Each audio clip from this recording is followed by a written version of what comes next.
Let's give a warm welcome to Europinion.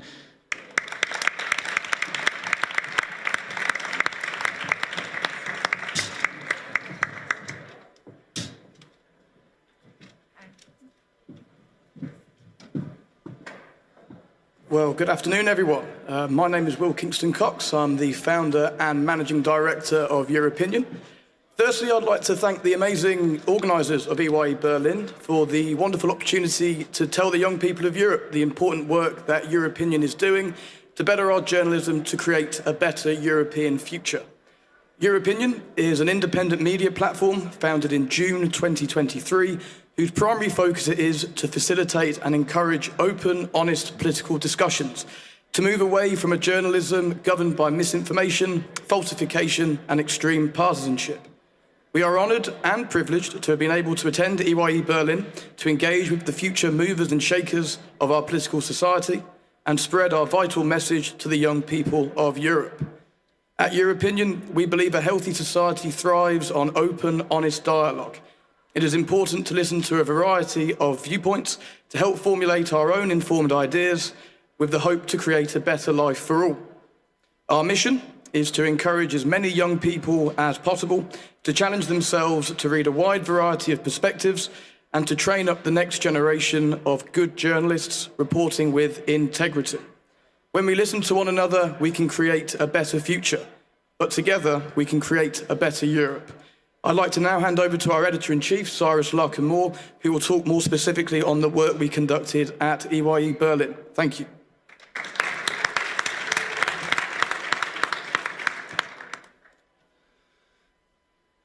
Yesterday, we had the pleasure of completing a workshop with over 50 of the young people who have attended EYE Berlin. By engaging with and listening to one another, we work to understand what we can all do as readers, writers, listeners, viewers, journalists, as citizens, to address the issues we see in so much of modern journalism. In the workshop, we hosted a debate in groups, and one moment in particular struck me. I saw young people from across Europe discussing the importance that they placed on trusted sources of traditional media in their countries, who were worried about the validity of social media news. But those participants then listened to others saying that for them, digital independent media was and is vital when they feel they can't trust traditional media sources.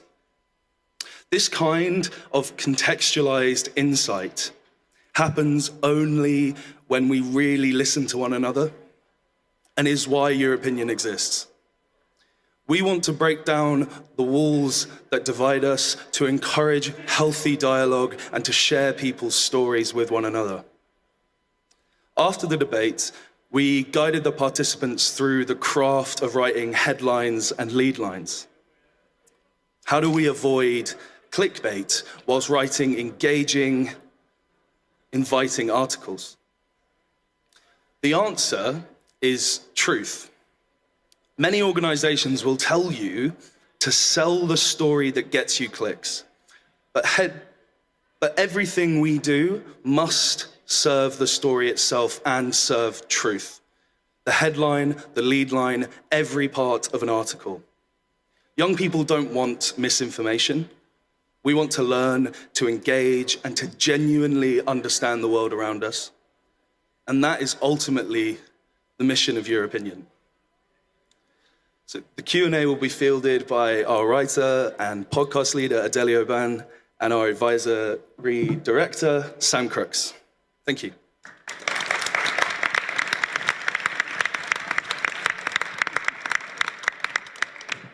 Yeah, we can go then straight to the remarks on that. So the floor is yours. Yeah, that's a very good and healthy approach, I would say, to talk about the truth. But I think, the problem nowadays is to agree on facts. And this is for me very disturbing. If you cannot agree what is a fact and what is just an opinion, this is terrible.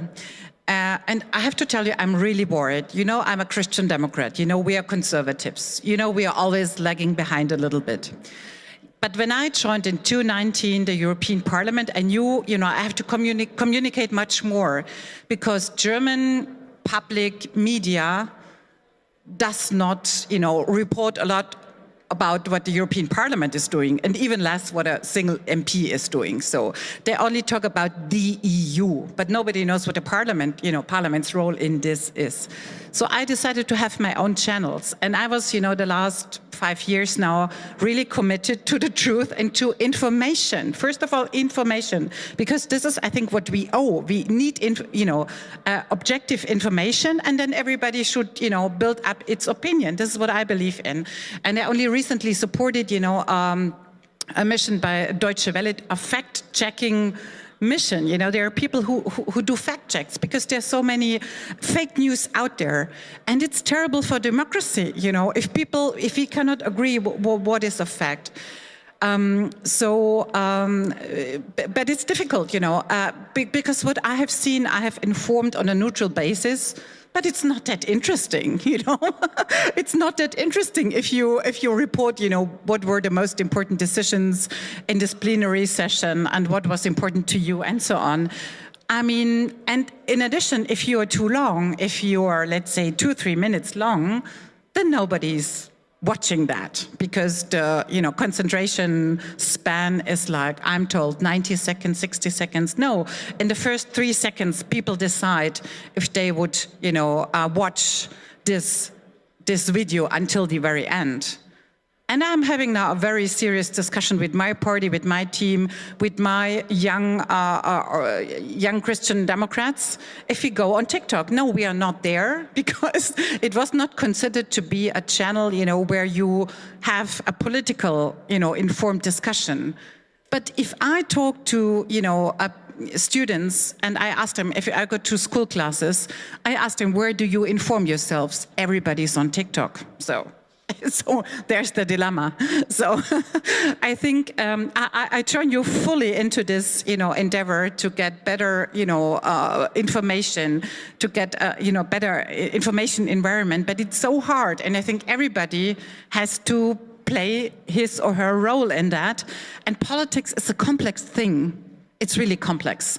I think I also make the effort to do it in short headlines. But if it's about clickbaits, if you only go for sensational things, and then you invent things, these are lies.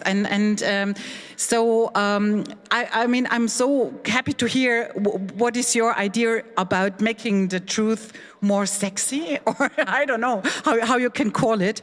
But I find it very hard to find, the golden middle, how we say, or but I'm listening to you. What would be your advice, since we are ahead of a new term, how we can improve our communication, but still sticking to the truth and to the informational part, but at the same time being entertaining also, because that's important.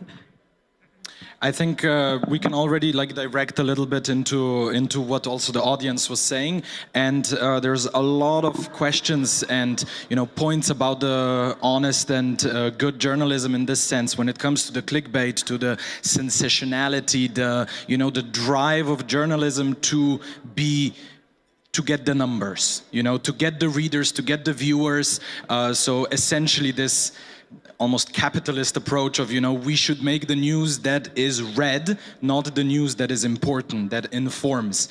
And I think one of the main questions is, how can we and how can the politicians and NGOs like yourselves, how can that be promoted?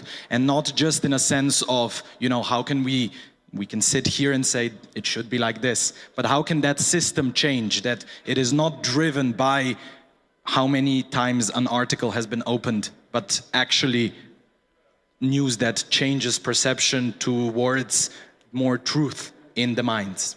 So maybe you can start with that, and then also we go to the MEP, yes. Yes, well, I think it's an excellent question, and one that is a difficult one to answer, but I think we will try to answer it, we won't disappoint.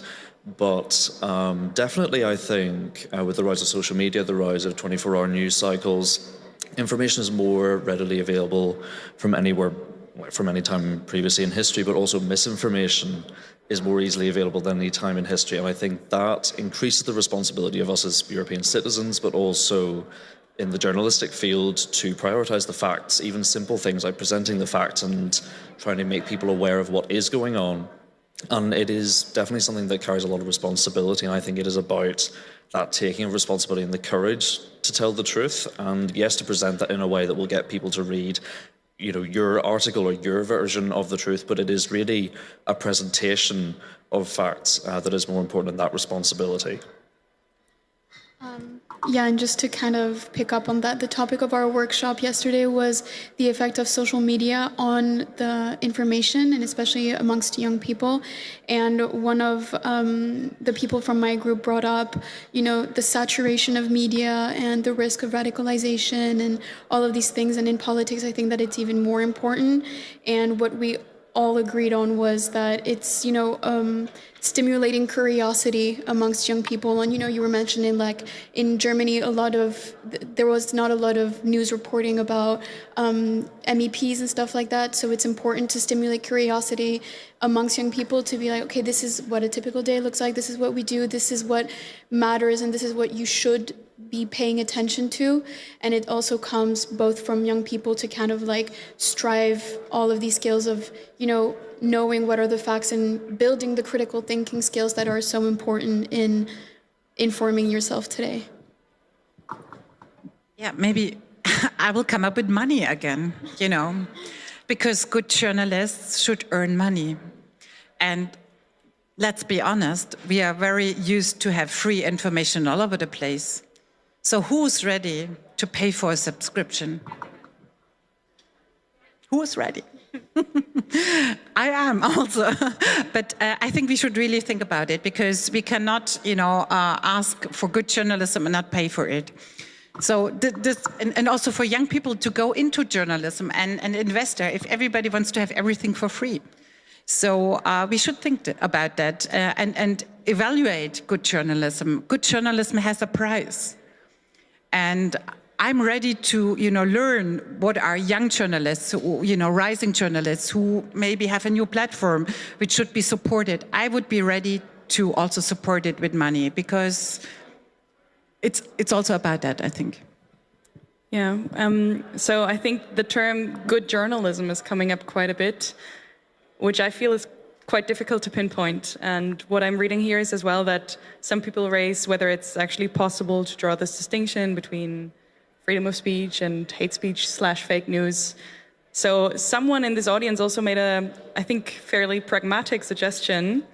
Shouldn't there be harsher sanctions on fake news and poor journalism rather than relying on good journalism to triumph over profitable journalism? How do you feel about that? Me personally, I think that it kind of comes back to what I was thinking, is that the forming of critical thinking, critical thought amongst young people is very important. I think sanctioning, if the news itself is harmful, fair enough. I think that censorship is a very delicate topic to kind of touch upon and to kind of evaluate what is good, what is bad, what is harmful. So I think, you know, if you have the availability, as I was mentioning with saturation of media, you have to, as a young person, to kind of try to initiate filtering out this negative information, this misinformation, what is harmful. And of course, it's easier said than done. So I think that there's also a lot of work to be done regarding how to make this decision process. But I think that, you know, if you find good journalism, it's out there and it's just about finding it. Yeah, I would completely agree with that. And I think you yourself raise a very interesting point about what price we're willing to pay for good journalism and for subscriptions and so on to support the work that people do to bring the truth out there. But I think a way that I would perhaps answer the question posed is, what price are we willing to pay for bad, dishonest journalism? What price are we willing to pay in our societies and our democracy for that? Because ultimately the information that people have at their disposal in the news, in the media, will influence how they vote in a few months' time in the European elections, for example. And it will influence how they view policy issues and how well informed they are and how well informed they would like to be, unless people end up in echo chamber environments as well. That's also a risk that is out there. And I think really trying to resolve this issue, I think, yes, you can do what you can to shut down disinformation when it appears, but it is about encouraging people to invest in truthful societies inspired by journalism, I think. Just one last remark. I think we should not rely only on digital information. I mean, what we do today here, it's face-to-face. And I mean, that's the check, I would say, because you can do everything in the digital world, and it's really hard to, bring back information which is out there. It's impossible. And if you censor something, they go on new channels, and so I think it's pretty hard to go after. But I would also always say, in politics, it's about relationship, it's about confidence, it's about personal relationships, I mean, this is why you have MPs. Politics is human beings, and it's about society. It's about, social texture. So I would encourage you also to, check in person with this person who is spreading this fake news and confront him, with that. Because, on the web, you can do everything, and you don't know who's behind. This can come from Russia, this can come from China, whatsoever. But I would really encourage you to take politics as a social thing, and this cannot only go digital. I mean, I know we had Corona, and we all lived a lot more in the digital world, but Corona is over. So I always encourage you to face people and that's the best check, I would say. Yeah, I think this notion of politics is everything around us. Every interaction that we have does have some merit in politics, because politics is about all of our opinions coming together, and every discussion we have is essentially, in a small way, also politics. So I think that is very important. For kind of the last part of this discussion, I would like to first ask the audience with a raise of hands, not for questions yet, but first, who considers or considered becoming a journalist in their professional life?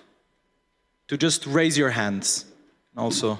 We're hiring, by the way, so if you're interested. Yes. And maybe one of the people that raised their hands, does anyone have anything, because this is an important aspect also of your organization and also of what you presented, of, and also we talked about it now, about young people going into journalism, becoming journalism. Does anyone have any questions related to that? Okay, then I will just open the floor for general questions, and you were so keen that I will definitely give you the microphone. If we have microphones ready, I can just... Hi, I'm Ava Metzdorf, and you talked a lot about information and providing the true informations, and I was wondering what kind of measures you personally as a MEP are taking to be more transparent. I'm thinking about additional income, lobbyism, or taking presence, and I think this is another really important part about providing information. It's not just what you're doing as your job as MEP, but also what you're doing after the session and who are you meeting. Thank you.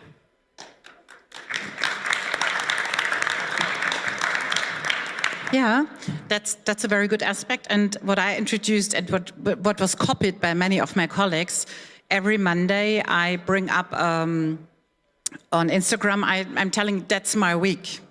So these are my appointments. I'm meeting this and this person. So I make available. You check on Monday, I'm meeting this and this. I even meet, lobbyists. I make this very, very open. And I also post when I met this person with a picture, and then you are, free to ask me what I've discussed. But actually, this doesn't come up very often. So I'm transparent in this regard, and of course I fully comply with all the rules with regard to transparency of the European Parliament. And as you might know, I'm sitting in the Industry Committee and the Environment Committee, which are, of course, brown too. I meet lobbyists. I'm very clear about it because I need these contacts for my work. But I meet a wide range of lobbyists because NGOs are also lobbyists. Citizens are lobbyists. So I mean, this is wide. So this is what I introduced from I think very beginning, to be transparent whom I'm meeting, and also, with the result, what I've discussed. And when I come back to Berlin from Brussels, people tell me, you met this person, so they follow what I'm doing. So this is how I try to also that they know what an MP is doing the whole week. I mean, more or less, they know how my work looks like if I go for a panel or so, and I try together, to collect videos, photos, and then to combine everything, repost also what others have posted. But I have to tell you one thing: my day has 24 hours, and I felt being in the European Parliament, it's so much about communication, but I also have to work. To do communication takes a lot of time, and to do it properly, and to do it sincerely, and to do it also informative. And I'm really, afraid going on TikTok, because it means a lot of more investment in terms of energy of my assistants. I do not get an additional budget to serve 4 or 5 channels. And I do not have more time my whole day. So I really have to think where I invest my energy. And but of course, I consider, where are my voters? Where are the citizens? And if the young people are all on TikTok, even if it's a Chinese platform with, high security risks, I consider to go there, but I have to find a way how to communicate being honest and not to lose my standards, because I have standards in my communication. And I have to be very open. In Germany, the idea was that you have to dance if you go on TikTok. That was the common perception, and I was not ready to dance. So, but I got convinced that this is, also about political information. But it takes you a lot of time, and I'm a politician. I'm not an entertainer. I'm not a journalist. I'm not, I do this, with assistants who also, I have a limited budget and limited time. So it's, you have to, but I do what I can do. And until now, the reactions were pretty positive. And for example, this My Week was taken up by many colleagues. They copied to also get more transparent. And I think that's already a step forward.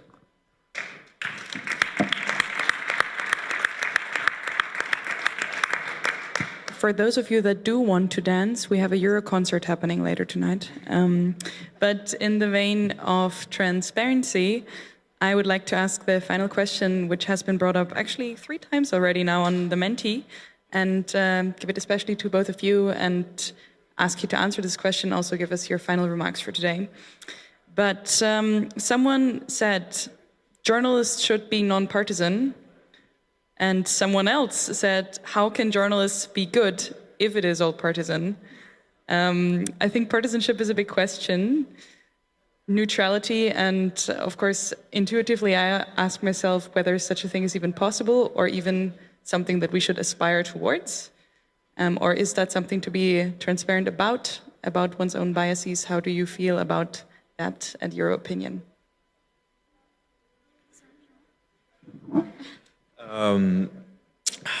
Excellent question again.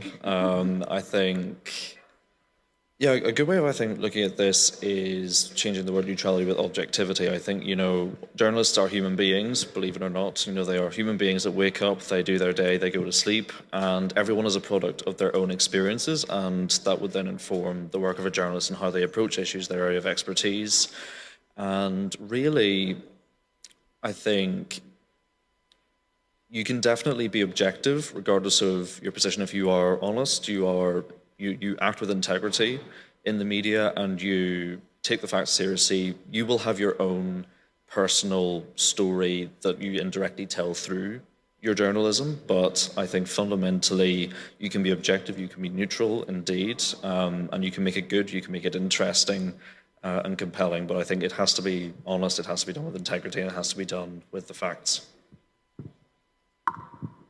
I would have not used better words to say what has just been said by Sam, but I think overall, as he said, own internal biases are inevitable. You are going to maybe at one point say, okay, yeah, I am appreciative of this politician, especially when talking about politics, and it's something that we at Europinion we don't really have, because simply our writers are such a diverse bunch of people from all different backgrounds, with different nationalities, different political beliefs. And I think that whatever we decide to write on or to speak about in our podcast, we always try to remain as neutral as possible. And whenever we do decide to take a political stance, we do make sure that it is the voice of our writers and not the voice of Europinion as a whole. And I think that it's important to always keep that as a writer. I think Sam said journalists are human beings after all, so of course they are going to have their own beliefs. And if any journalist is comfortable enough to share that, I think that it's also an opinion worth hearing.